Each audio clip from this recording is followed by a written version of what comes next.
nós fizemos duas leituras que homileticamente chamamos de expositiva, porque está se tratando do mesmo assunto, apesar de ser lido em cartas diferentes. Nós sabemos que o apóstolo Paulo, ele escreve tanto a carta aos Coríntios como a carta aos Tessalonicenses. Então o texto que nós lemos, primeiro, trata-se do mesmo assunto. Segundo, trata-se do mesmo autor. E o assunto que o apóstolo Paulo está tratando em ambas as cartas é acerca do arrebatamento da igreja. A palavra arrebatamento, que vem do grego rapazo, que é tirado ou arrancado com força. É como se fosse arrancado rapidamente, com força e de forma inesperada. Esta é a ideia do arrebatamento. E pontuando acerca do arrebatamento, que é a temática desta festividade, nós fizemos uma primeira leitura, a saber, na primeira carta aos Coríntios, capítulo de número 15, verso de número 52, que está escrito que no momento, no abrir e fechar de olhos, ao ressoar da última trombeta, a trombeta soará, os mortos ressuscitarão, incorruptíveis, e nós seremos transformados. A primeira expressão que o apóstolo Paulo usa aqui é momento, no momento, que é a expressão átomos do grego, que quer dizer que não pode ser cortado em dois, ou dividido, indivisível de um momento de tempo. Amen sempre, há muitos anos atrás, ela apregoou dizendo que havia dois momentos do arrebatamento, dizendo que havia um arrebatamento, por exemplo, hoje e depois de um mês. Só que isso é antibíblico. A Bíblia fala que é num momento só, e a palavra no momento, que vem do grego, quer dizer que não pode ser cortado em dois, não pode ser dividido, é indivisível de um momento de tempo. Então o arrebatamento é exatamente em um tempo exato, específico e único. E disse o apóstolo Paulo que este momento será como um abrir e fechar de olhos. Paulo diz que irá ocorrer em um piscar de olhos, que vem do grego riper, que é abrir e fechar, significa literalmente para tirar, e foi usado para se referir a qualquer movimento rápido. O apóstolo Paulo então entende que o piscar de olhos pode ser um dos movimentos mais rápidos do corpo. Segundo alguns entendidos, leva a 7 milésimos de segundos. Então, a priori, nós já temos de cara que o arrebatamento é em um momento. Não há dois tempos do arrebatamento, não há dois momentos do arrebatamento, é em um só momento, e muito rápido. É por isso que não há tempo de se preparar na hora do arrebatamento. É por isso que não há tempo de se reconciliar na hora do arrebatamento. É por isso que não dá tempo de se converter na hora do arrebatamento. A igreja do Senhor Jesus precisa estar lavada, sem rugas, sem mágoas. A igreja do Senhor, e todos aqueles que desejam um dia estar eternamente com o nosso Deus, precisam estar preparados para o arrebatamento. Não haverá tempo de pedir perdão, não haverá tempo de se reconciliar, não, é no momento, é muito rápido. E diz o apóstolo Paulo ainda, ao ressoar da última trombeta. É interessante que essa trombeta não é a trombeta de Apocalipse, porque existem 3 linhas teológicas acerca do arrebatamento. A primeira linha é chamado de messo-tribulacionistas, são aqueles que acreditam que a igreja será arrebatada no meio da grande tribulação. A segunda linha é os pós-tribulacionistas, que acreditam que a igreja será arrebatada depois da grande tribulação. Nós que somos assembleianos e pentecostais, acreditamos que no pré-tribulacionismo, ou seja, que a igreja será arrebatada antes da grande tribulação para a glória de Deus.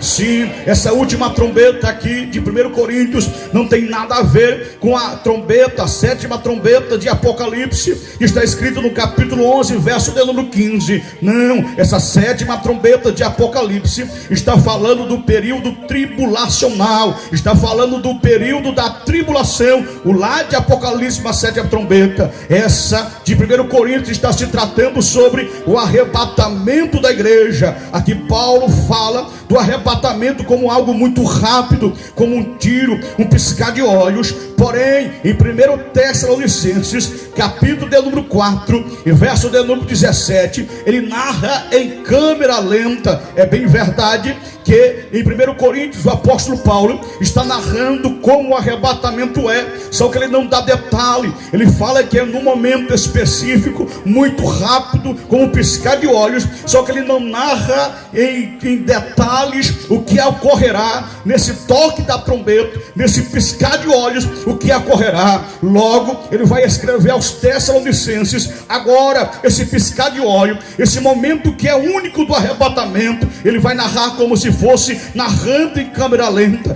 mostrando detalhes, mostrando pontos importantes. E o verso de número 16 de 1 Tessalonicenses, capítulo de número 4, ele vai dizer: porque o Senhor mesmo, dada a sua palavra de ordem, ouvida a voz do arcanjo e ressoada a trombeta de Deus, descerá dos céus, e os mortos em Cristo ressuscitarão primeiro. O apóstolo Paulo, ele inicia-se o texto dizendo: porquanto o mesmo Senhor, mesmo aqui é autos do grego, que quer dizer ele próprio, o mesmo, o que o apóstolo está dizendo, ele próprio, o Senhor, o mesmo, é o Senhor Jesus que vai vir buscar a sua igreja. Não vai ser anjos, não vai ser querubins, não vai ser arcanjos ou serafins, não vai ser Abraão, não vai ser Moisés, não vai ser Paulo, vai ser ele mesmo. A grande verdade é que ele vem nos buscar para ele mesmo. Vou repetir: a grande verdade é que ele mesmo vem nos buscar para ele mesmo. Se não, perceba o que está escrito em João, capítulo de número 14 e verso de número 3: e quando eu for e vos preparar lugar, voltarei e vos receberei para mim mesmo, para que onde eu estou estejais vós também. O apóstolo Paulo, em 1 Tessalonicenses, capítulo 4, verso de número 16, ele diz que ele mesmo, Senhor, vem nos buscar. João 14:3 diz que vem nos buscar para ele mesmo. Sabe por quê? Porque nós somos dele e para ele seremos eternamente. Oh glória, nós somos propriedade particular do Senhor. Ele vem arrebatar a igreja para ele mesmo. Nós somos dele, nós pertencemos a ele, nós louvamos a ele. Nós viemos nessa noite para exaltar a ele. Quem pertence a ele, levanta a mão lá em cima, abra a boca e dê um brado de adoração a ele. Segundo, dada a sua palavra de ordem, ou o Senhor descerá com alarido. Existe, dependendo da sua tradução, pode ser ele mesmo descerá, dado a sua palavra de ordem, ou descerá com alarido, dependendo da sua tradução. Primeiro, palavra de ordem, que vem do grego keleuma, que quer dizer ordem, comando, um grito de estímulo, seja aquele pelo qual os animais são incitados e mandados pelo homem, como cavalos pelos cocheiros, cães pelos caçadores e etc. Ou aquele pelo qual o sinal é dado a homens, arremadores pelo capitão de um navio, soldados pelo comandante, como uma convocação em voz alta, um chamado de clarim. Ou seja, perceba que a voz de comando é uma voz que precisa e tem que ser executada. Quando Deus está falando, uma voz, a palavra de ordem, é uma voz de comando, como se fosse um grande general, um grande senhor de um exército, que está dando uma ordem, e essa ordem precisa ser executada. O que eu me alegro aqui é que a palavra de comando é do Senhor Jesus, e é interessante que tudo que ele falou na Bíblia aconteceu. Em Marcos capítulo 5, verso 37, ele disse: a mulher seja livre desse mal, e ela ficou livre da enfermidade. Em Marcos capítulo 5 e verso 8, ele manda os demônios saírem do moço, e os demônios saíram. Em Marcos capítulo 5, verso 41 a 42, ele disse a menina, filha de Jairo, para que ela se levantasse, e ela ressuscitou. Em Lucas capítulo 5, verso 4, ele disse para Pedro onde ele deveria jogar a rede, e os peixes entraram na rede. Em Lucas capítulo 5, e verso 13, ele disse para o leproso, seja limpo, e o leproso foi limpo. Ele disse em João capítulo 11, Lázaro, sai daí, e a morte teve que deixar Lázaro. Ele disse, e tudo que ele falou aconteceu. Ele disse para o vento, acalma vento, e o vento acalmou. Aquieta-te mar, e o mar se aquietou. Tudo que ele fala acontece. Logo, se ele que deu a palavra de ordem e vai vir buscar a igreja, vai acontecer. Oh glória, vai acontecer. Quem deu a palavra foi ele, quem falou foi ele, e tudo que ele falou aconteceu. Querendo o diabo ou não, querendo os críticos ou não, querendo os zombadores da igreja que dizem estão pregando há mais de 2000 anos dizendo que ele vai voltar. Acredite ou não, ele vai voltar. Acredite ou não, ele vai vir arrebatar a igreja. Que você esteja preparado ou não, ele vai voltar. Que você dê valor na palavra ou não, ele vai voltar. Que você esteja na igreja ou não, ele vai voltar. Porque quem deu a palavra foi ele. Foi ele que acredita. Sacode a mão lá em cima, abra a boca e dê um brado de adoração a Deus. Oh glória. Ele vai voltar, ele vai voltar. Ele vai voltar, ele vai voltar. Em outras traduções, ao invés de utilizar a voz de comando, usa a expressão alarido. Alarido é um alarme, um aviso, som de tempestade, grito, ou toque de guerra, ou de alerta, ou de alegria. Então perceba, quem me ouve diga glória. Passou mais um pouquinho. Quem me ouve diga glória. Jeremias capítulo 4, verso 19.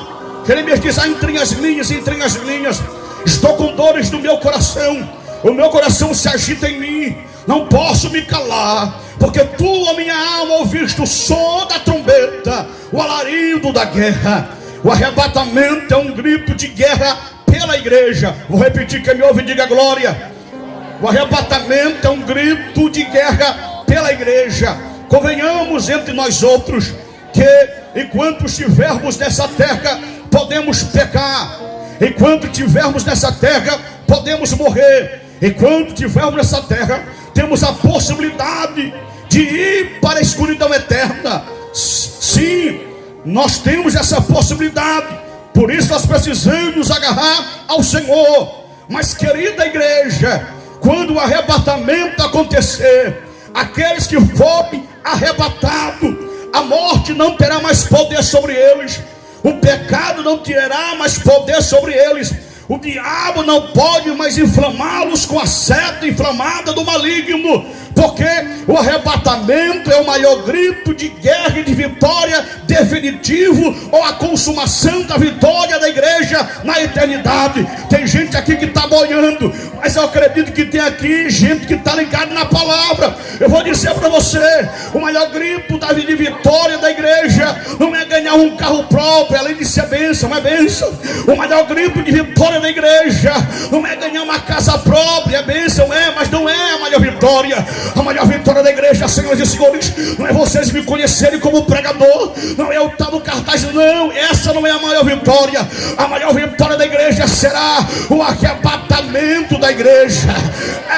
A maior vitória, ou uma das maiores vitórias da igreja, uma das maiores vitórias da igreja, porque também tem Jesus na cruz do Calvário, que é a maior vitória da igreja. Tem Cristo ressuscitando também, que é uma das maiores vitórias da igreja. Mas tem também o arrebatamento da igreja, que é a consumação da eternidade para aqueles que vão subir. Sim, se não, perceba comigo o que diz 1 Coríntios capítulo 15. O contexto é sobre arrebatamento, verso de número 52. No momento, no abrir e fechar de olhos. Ao ressoar da última trombeta, a trombeta soará, os mortos ressuscitarão incorruptíveis e nós seremos transformados, porque é necessário que este corpo corruptível se revista da incorruptibilidade e que o corpo mortal se revista da imortalidade. E quando esse corpo corruptível se revestir da incorruptibilidade e o que é mortal se revestir da imortalidade, então cumpre-se a palavra que está escrito, que tragada foi a morte pela vitória.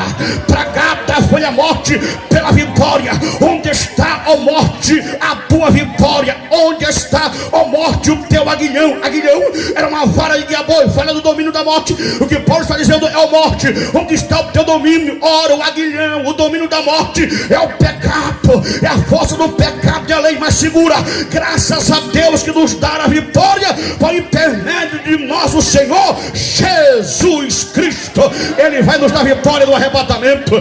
Te prepara, oh glória, te prepara, porque lá não haverá mais choro, lá não haverá mais lágrima, lá não haverá mais morte, lá não haverá mais enfermidade, lá não haverá mais sede e flama do maligno. Lá vai ser só alegria. Eu vou repetir para quem está crendo: lá vai ser só alegria. Aguenta a pressão, porque daqui a pouquinho o mundo vai se espantar com o estrondo do alarido e com a voz de comando do Senhor, e a igreja vive e preparada será arrancada da terra. Quem está comigo no glória, sacode a mão lá em cima, abra a boca e dá um brado de adoração nessa noite. Oh glória, oh glória, é festa, irmãos, vamos nos alegrar. Terceiro, voz de comando, ele mesmo vem. Segundo, com voz de comando ou com alarido. Terceiro, voz de arcanjo. E ouvida a voz de arcanjo, todas as vezes que o arcanjo aparece na Bíblia, traz dois conceitos. Primeiro conceito, uma obra a ser feita, mandada por Deus. Segundo conceito, ele sempre vence. Que não se lembre de Daniel, capítulo 10 e verso 13. Mas o príncipe do reino da Pérsia me resistiu 21 dias, e eis que Miguel, um dos primeiros príncipes, veio para ajudar-me. Eu fiquei ali com os reis da Pérsia. Você conhece a história, você conhece o texto, Judas 1:9. Mas o arcanjo Miguel, quando contendia com o diabo e disputava a respeito do corpo de Moisés, não ousou pronunciar juízo de maldição contra ele, mas disse: o Senhor te repreenda. Em ambos os textos nós observamos que o arcanjo Miguel foi enviado para dar resposta, ou para destravar a resposta que vinha para Daniel. Nós observamos em Judas que o arcanjo disputava o corpo de Moisés, e nós sabemos que ele obteve vitória. Por quê? Porque todas as vezes que um arcanjo aparece na Bíblia, traz dois conceitos. Uma obra a ser feita por Deus. Segundo, ele sempre vence. Isto é um grito do arrebatamento da igreja, que está demonstrando que o arrebatamento é uma obra mandada, efetuada e executada por Deus. E segundo, ele será vitorioso no arrebatamento da igreja. Oh glória, aleluia. Voz de comando, som de alarido, voz de arcanjo. Isso quer falar, voz de comando, ordem dada por Cristo, tem que ser executada. Som de alarido, o arrebatamento é um sinal de guerra definitivo contra o pecado, morte e o diabo. Terceiro, voz de arcanjo, Deus está na guerra para dar vitória à sua igreja. Sim, agora quarto lugar, a trombeta vai soar, ele mesmo desce com voz de comando de alarido e voz de arcanjo. Ouvindo a voz de arcanjo, quarto, a trombeta vai soar, a trombeta vai tocar. Essa trombeta de 1 Tessalonicenses capítulo 4 verso de número 17 é a mesma trombeta que toca em 1 Coríntios capítulo 15 verso de número 52. Quando a trombeta toca, escute Números capítulo 10 ao verso de número 5, diz o seguinte: disse mais o Senhor a Moisés: faz duas trombetas de prata, obra batida as farás, semer-te-ão para convocares a congregação e para a partida dos arraiais. Quando tocarem toda a congregação se ajuntarão a ti, à porta da tenda da congregação. Mas quando tocar uma som, a ti se ajuntarão os príncipes, os cabeças dos milhares de Israel. Quando a tocares a rebalte, partirão os arraiais que se acham acampados do lado do Oriente. Tanto no Novo, tanto no Antigo Testamento, de cultura judaica, a trombeta servia para ajuntar e para partir. Aí nós podemos observar, no contexto em que esta carta está escrita, que é para gentios, segundo informações de teólogos que são esmerados no conhecimento da escatologia. Eles dizem que também o mesmo conceito era para eles no exército. Quando a trombeta tocava, podia haver ajuntamento, e quando a trombeta tocasse, é para a partida. Ou seja, quando a trombeta toca, olha o que acontece. Vou repetir para você: porquanto o Senhor mesmo dá a sua palavra de ordem, ouvindo a voz do arcanjo e ressoada a trombeta de Deus, descerá dos céus, e os mortos em Cristo ressuscitarão primeiro. Verso 17: depois nós, os vivos, os que ficarmos, seremos arrebatados com eles entre nuvens para o encontro. A trombeta tocou para o encontro do Senhor nos ares, e assim estaremos para sempre com o Senhor. Perceba que quando a trombeta toca, vai acontecer algumas coisas. Primeiro, Cristo descerá do céu. Quando a trombeta tocar, senhoras e senhores, Cristo descerá do céu. Quem tem alegria de ouvir uma mensagem sobre arrebatamento, diga glória. Quando a trombeta tocar, Cristo descerá do céu. Segundo, os mortos em Cristo ressuscitarão primeiro. Bem-aventurado é aqueles que têm parte na primeira ressurreição, porque sobre esses não tem mais o poder da morte. Quem não ressuscitar na primeira ressurreição, quem vai ressuscitar depois para o juízo, não vai ter salvação. Mas eu acredito que todos que estão aqui e que estão ouvindo essa palavra, a minha oração é que nós vamos ressuscitar. Se já tivermos mortos, no dia do arrebatamento nós vamos ressuscitar para a vida eterna, para a vida eterna. Ou tem gente que acredita, tem gente que nem presta para levantar a mão, mas eu vou repetir para quem crê: nós vamos ressuscitar. Se já tivermos dormindo no Senhor, vamos ressuscitar para a vida eterna, para a vida eterna. E digo mais, a tua casa, a minha oração nessa noite é que a tua casa também vai receber essa bênção, que a tua família também vai receber essa bênção. Senhoras e senhores, quando a trombeta tocar, segundo, os mortos em Cristo ressuscitarão primeiro. Quem pode dizer glória? Os mortos ressuscitarão primeiro. Agora perceba aqui, deixa eu me ater um pouquinho nesse contexto dos mortos que morreram em Cristo, contexto histórico, bíblico. Perceba, João Batista morreu decapitado, Estevão foi apedrejado, Tiago foi morto à espada. Agora quando você lê o livro dos mártires, está escrito que Tomé pregou aos pátios, medos e persas, e também aos carmânios, e câmbios, e bactros e mágios. Padeceu em Calamina, numa cidade da Índia, sendo morto por uma flechada. Simão, o apóstolo chamado Zelotes, pregou na Mauritânia, na África e na Bretanha, e ele também foi crucificado. Marcos, o evangelista, o primeiro bispo de Alexandria, pregou o evangelho no Egito, e lá amarrado e arrastado para a fogueira, foi queimado e depois sepultado no lugar chamado Bóculos, sobre o comando do imperador Trajano.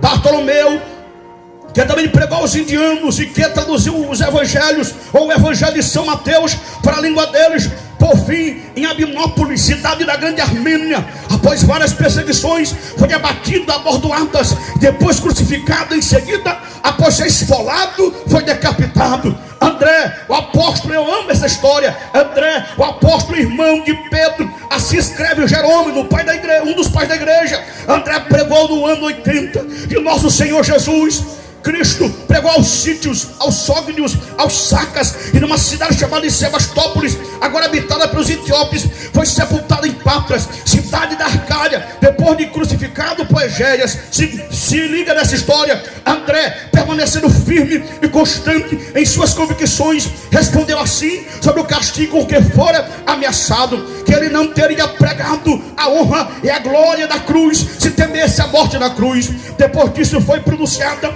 a sentença e a condenação de de André. André deveria ser crucificado por ensinar e promover, segundo eles, uma nova seita e por abolir a religião daquele lugar.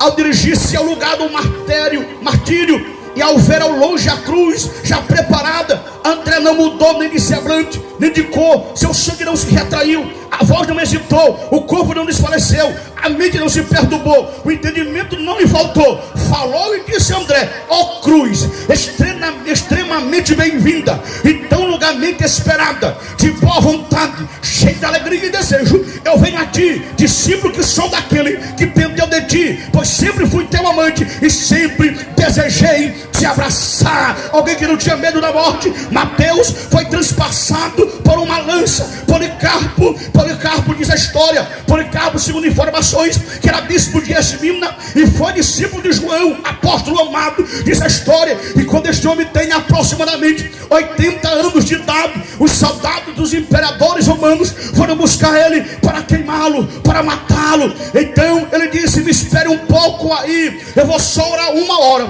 Enquanto ele orava, diz a história, ele deu comida para eles, orou 1 hora. Quando veio da oração, disse: podem me levar. Aí eles disseram: Policarpo, você é uma pessoa boa, não faça isso. Policarpo disse: não, podem me levar, eu não vou negar o meu Jesus. Já foram tratando ele com crueldade. Quando chegou diante do público, diante das autoridades, mais uma vez disseram: Policarpo, nega o teu Jesus. Policarpo disse: o meu Jesus nunca me negou nesses 80 anos de idade, não é agora que eu vou negá-lo. Já que tu não nega, Policarpo, então vamos amarrar as tuas mãos, vamos amarrar os teus pés. Ele disse: não, livremente eu irei à fogueira. E lá vai Policarpo, um velhinho valente, cheio de esperança na ressurreição dos mortos. Oh glória, lá vai ele andando, diz a história, e livremente ele foi para a fogueira.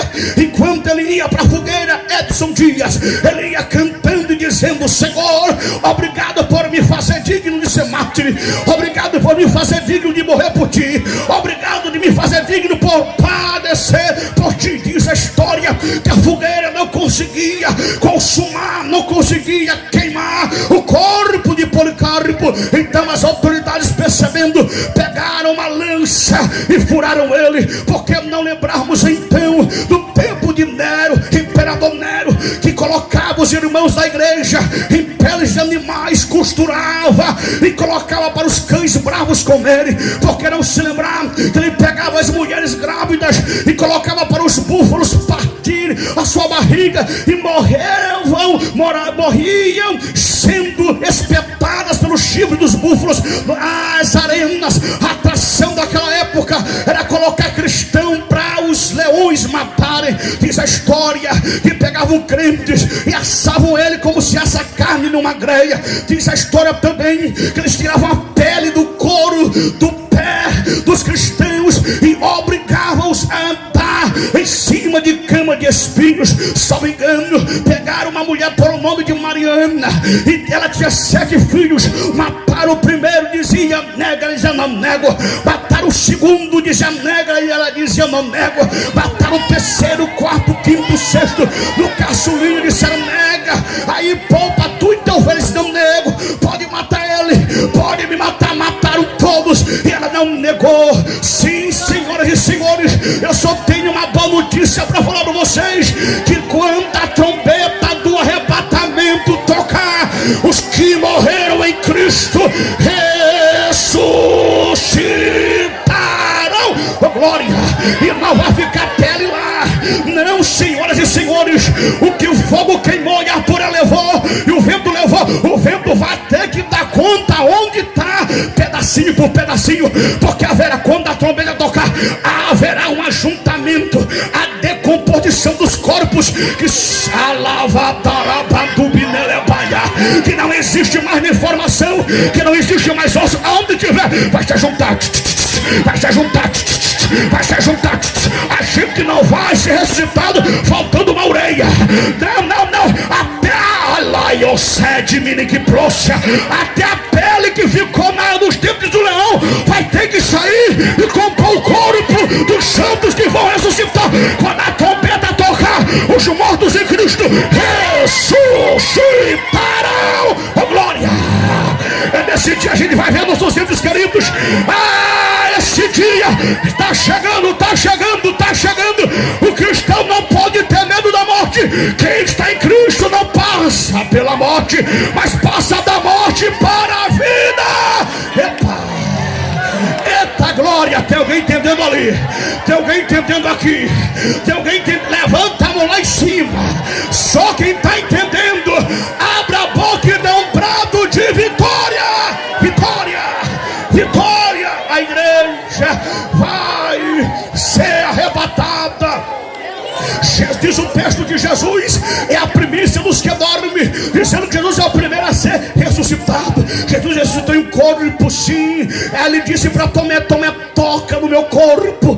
Toca, Tomé, é o corpo. Tomé, toca. Jesus comeu com eles. Tomé tocou. Ele daí disse assim: Espírito não tem corpo, Tomé.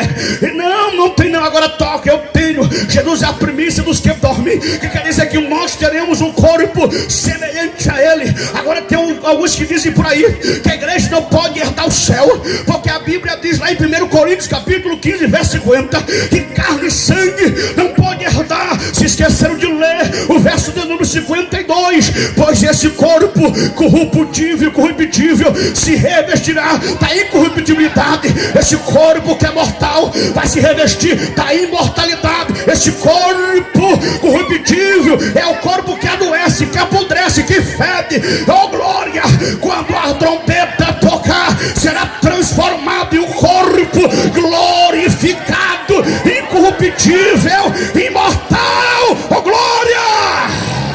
Quem tem essa esperança, sinta a presença do Jesus que vai voltar. Sinta a presença dele, sinta o toque dele, sinta a graça. Ai que paia! Eu estou sentindo que tem alguém recebendo aqui. Eu estou sentindo que alguém está se alegrando aqui. Oh glória! Essa é a esperança para o crente. Essa é a esperança para a igreja. Senhoras e senhores, se vós outros que ainda não se tornaram igreja, que ainda não se converteram, quiserem ter essa esperança, é para vocês também. Confessa ele como Salvador, porque quando a trombeta tocar, você também terá a mesma promessa. Oh glória! Eu sinto Deus aqui. Eu sinto Deus na casa. Sinta a alegria do céu sobre a tua vida. Sinta a alegria do céu sobre a tua vida. Sinta a alegria do céu sobre a tua vida. Sinta a alegria do céu sobre a tua vida. Oh glória a Deus. Oh aleluia. Precisamos sentir a alegria dos céus. Terceiro, quando a trombeta tocar, os vivos serão transformados. Quarto, seremos arrebatados juntamente.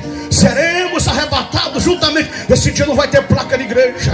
Esse dia não vai ter Primeira Batista. Esse dia não vai ter Presbiteriana. Esse dia não vai ter quadrangular. Esse dia não vai ter Madureira. Esse dia não vai ter placa da Assembleia. Não, senhoras e senhores, esse dia é todo mundo junto. É toda a igreja. Esse negócio de estar mal com o outro, não, esse negócio não funciona, porque é um negócio que é todo mundo vai subir junto. E nós precisamos já nos assemelhar na terra o que vamos ser no céu. Oh glória! É todo mundo junto. É todo mundo de... Oh Jesus de Nazaré! Não vai ter esse negócio de fofoca. Não vai ter esse negócio de disque. Não tem não. Vai todo mundo junto. Aí eu não gosto dela, não gosto. Vai ter que subir junto. Quer subir junto? Então vai mudando teu coração. Vai mudando teu jeito. Vai mudando teu jeito de pensar. Vai mudando teu jeito de falar.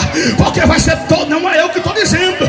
Quando a trombeta tocar, quando a trombeta tocar, seremos arrebatados juntamente.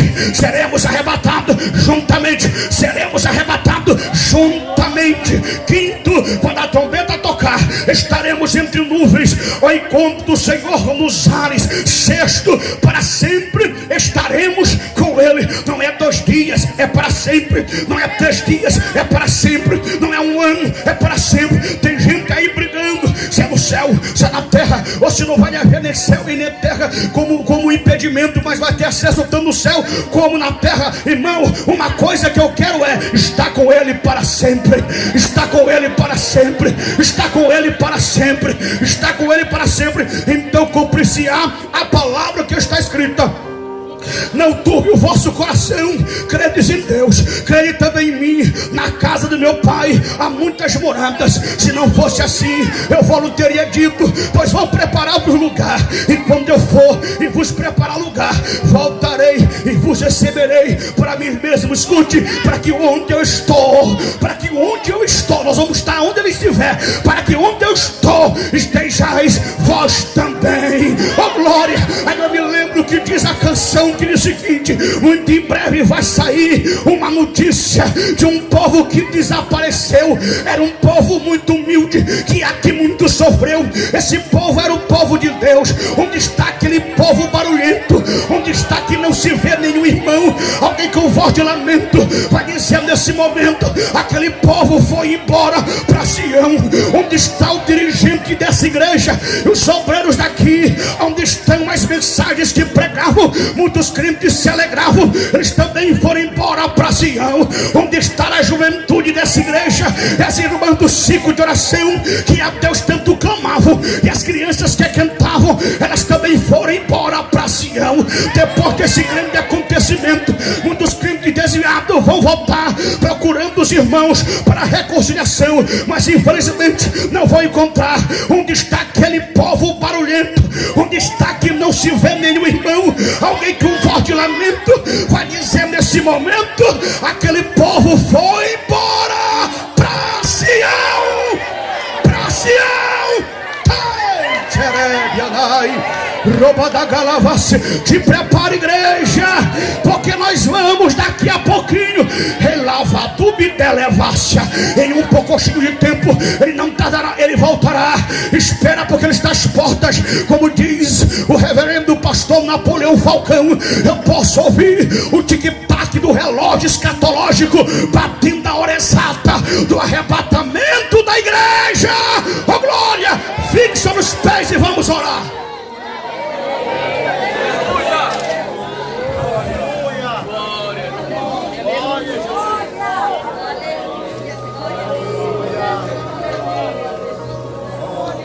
Oh glória! Quem veio adorar a Ele nessa noite? Quem veio glorificar a Ele nessa noite? O culto é de adoração a Deus.